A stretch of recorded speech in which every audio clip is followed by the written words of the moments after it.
la surface quadrilatère. Alors maintenant, on passe pour la description du cadre ischio-pélvien. Alors le cadre ischio-pélvien, c'est ce cadre que vous voyez ici. Il est formé par le pubis,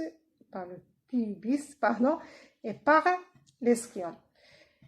Le pubis présente à décrire une branche horizontale, une surface inguinale et une branche descendante.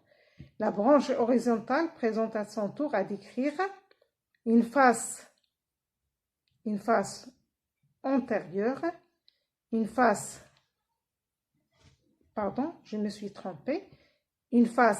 antérieure, une face postérieure, c'est-à-dire une face antérieure, une face postérieure et une face que vous voyez ici inférieure. En arrière de la face inférieure, on trouve cette gouttière qu'on appelle la gouttière sous-pubienne. Présente à décrire aussi 3 bords. Un bord postérieur, il est là, un bord postérieur, un bord supérieur et un bord antérieur. Puis on a l'ischion qui présente lui aussi 3 parties, une branche descendante, la tubérosité ischiatique et une branche ascendante. L'ilion et l'ischion délimitent entre eux le trou obturé ou bien le trou ischio-pubien. Le trou ischio-pubien, comme vous le voyez, il a une forme ovalaire à grosse extrémité supérieure. Mais il y a une très grande différence entre le trou obturé chez la femme et chez l'homme. Après, je vais vous donner un devoir parce que l'os coxal est l'os qui comporte le plus de caractère sexuel entre la femme et l'homme. Et c'est normal parce que c'est la femme qui accouche. Donc,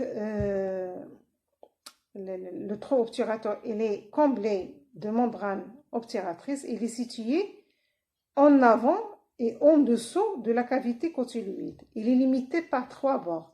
Un bord supérieur pubien, c'est-à-dire du côté du pubis, un bord inférieur ischiatique du côté de l'ischion, un bord postérieur cotyloïdien à proximité de la cavité cotyloïde et un bord antérieur ischio-pubien. Il est formé à la fois par la branche descendante, il est à proximité de la branche descendante du pubis et la branche ascendante de l'ischion.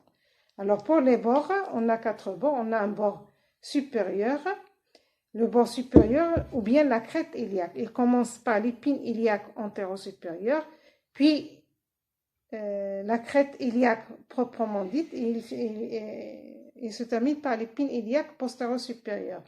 L'épine iliaque antéro-supérieure que vous pouvez palper sur votre os coxal, c'est un repère pour un technicien de radiologie très important parce qu'il va le palper chez le malade pour faire les incidences du bassin, du sacrum et beaucoup bien d'autres incidences pour avoir la région à radiographie au milieu du film et pour ne pas avoir une partie coupée de cette région à radiographier.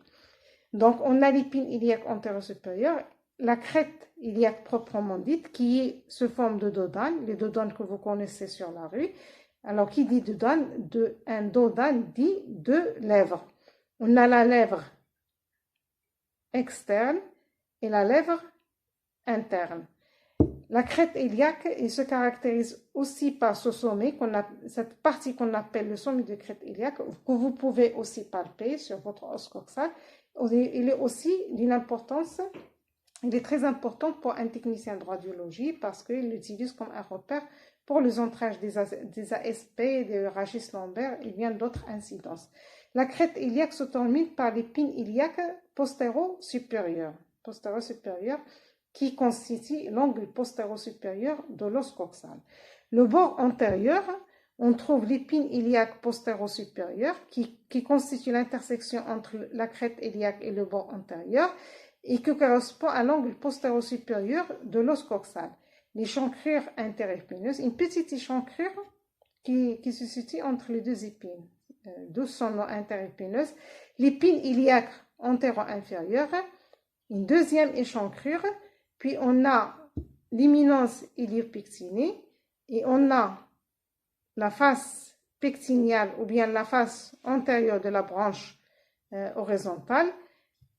Et ici, on a une petite structure qui est l'épine du pubis et le bord inférieur et le bord antérieur se termine par la surface inguinale du pubis. Le bord postérieur commence par l'épine iliaque postéro-supérieure qui constitue l'intersection entre la crête iliaque et le bord postérieur et qui correspond au bord postéro-supérieur du pubis, c'est ça. Une petite échancrure, l'épine iliaque postéro-inférieure, la grande échancrure sciatique qui nous a permis de faire la mise en place, puis l'épine sciatique, et puis il y a une petite échancrure, et le bord antérieur, le bord postérieur se termine par la tibérosité sciatique. Il nous reste le bord inférieur.